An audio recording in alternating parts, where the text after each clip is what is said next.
So, I've been regularly on the lookout for game jams near me, and while I couldn't take part in Global Game Jam because of exams, I did find this slightly less well-known jam in Warsaw in May, and I thought, hey, why not? It only lasts 27 hours, so it could be a nice introduction to in-person jams, which I had never taken part in before.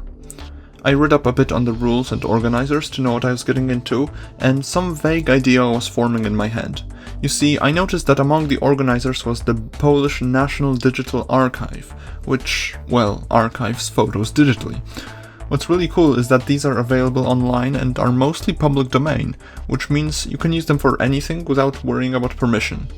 My idea was a dark point-and-click game themed around photos being a symbol for our memories. It would be similar to Deep Sleep in a lot of ways, which is by far my favorite point-and-click series ever. Now, in hindsight, I do realize that giving myself the challenge of making a hand-drawn point-and-click game in 27 hours was a tremendous mistake, and I do not recommend it for anyone who doesn't know what they're doing. But I guess my long-time experience of making games fast paid off, because I just barely managed to do it in the time frame, with a grand total of 3 hours of sleep. Okay, so when the theme was announced, it fit perfectly for my idea. The challenge was to use several photos the organizers chose from the archive as inspiration. That's when it clicked. These photos had such interesting camera angles I could redraw them in a sketchy art style without the people, and that's how I would have my scenes for the game. It was perfect, and I got right to work. Check out this epic gamer setup. This is where it's at, my boys. Yeah, let's get this dub. One thing I haven't mentioned yet is the ratings. Usually in game jams you have things like innovation, fun, graphics, music, etc. all weighed equally. But in this one, 10 points were given each for the use of the theme and story potential, and 5 points each for replayability and general quality of the submission. I had no problem with the first and last criteria, but merging together story and replayability is not so trivial. I could either make a story-based game and add replayability to that, or a replayable game and add story elements to that. Because of how the points were weighed and my own preference for story-based games, I chose the first option. But how do you add replayability to a linear point-and-click game? Well, my first concept was to randomize the rooms so that each run looks a bit different. This is a great idea, but not for a 27-hour-long jam. My fallback option was to just make different lore elements and notes show up on different runs. So, after a rather long planning session, I got to work drawing. I first drew one small test scene based on this photo of a tram, just to see if the art style worked.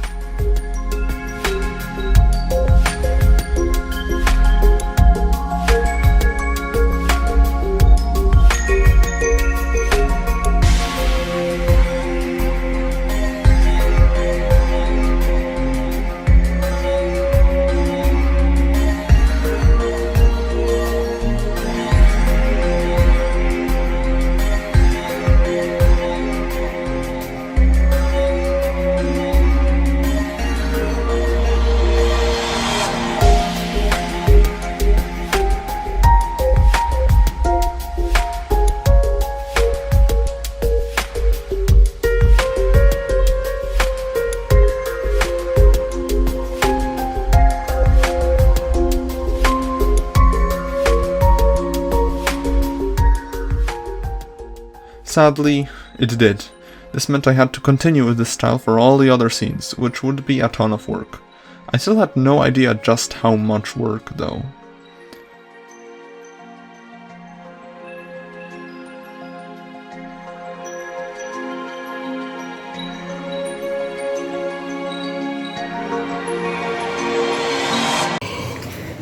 Little update, it's 2 in the morning, and I have, I think, 5 big drawings left to do.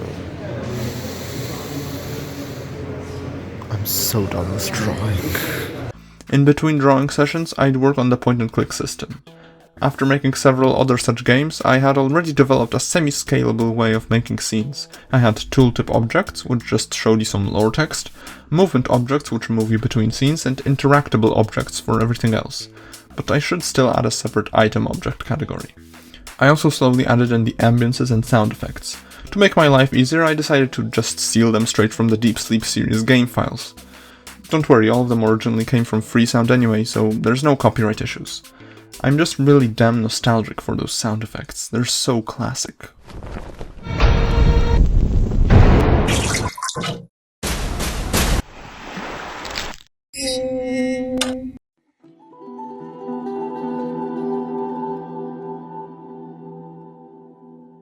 For the menu music, I gave myself a little break to actually compose something. My composing education consists of knowing how to read musical notation, and that's it. So I just made a random little melody for the piano, added some chords that sounded okay.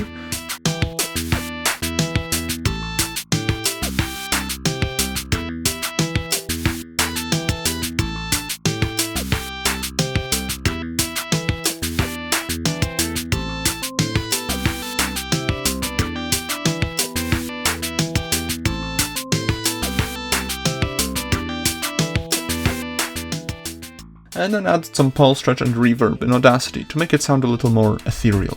Nothing spectacular, but my mom really liked it.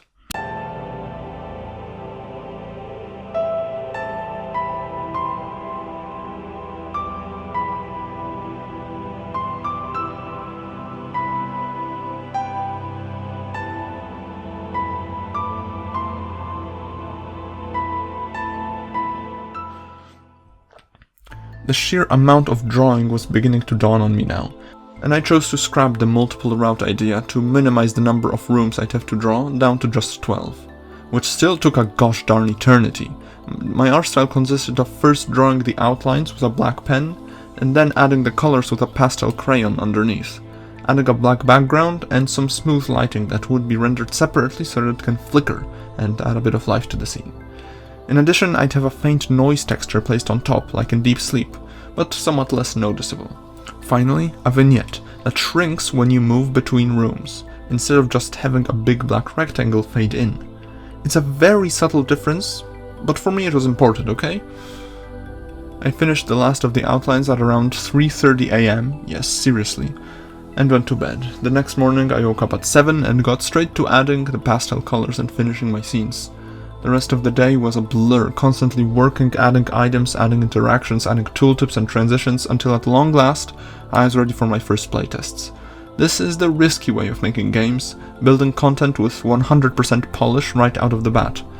But damn is it rewarding when you can finally sit back and just iron out the little bugs. By the way, I should say a huge thank you to Astral Spiff and Sample for their content that kept my morale high during my breaks. And a thank you to the Moondrop True 2 earphones, which are actually genuinely the best I've ever used. And so the hours ticked by, until with just half an hour remaining I had to do all the writing that would count for 10 of my 30 points. How did I do it? Well, I kinda cheated. I had taken a look at some quotes from a certain Marequasco before, while doing research, all suitably depressing and nihilistic, and I slightly reworked them to sound better, and offer at least a hint of storytelling, suggesting that there was some stolen love and revenge in the form of a crowbar attack. I don't really know exactly what had happened, but hey, at least the players would feel like there's some deeper meaning, and that's all that really matters at the end of the day. Finally, with just 9 minutes remaining, I uploaded my build and waited for my turn on the presentations. I barely had the time to start the second playthrough. Did I mention I only had 5 minutes? And didn't make it to the secret tier archive room, which, by the way, is redrawn from the famous Limbo room in Deep Sleep and Deeper Sleep. But as I waited anxiously for the judges to make up their minds, what I didn't know was that that was enough, and there was unanimous agreement that the winning entry should be tier archive.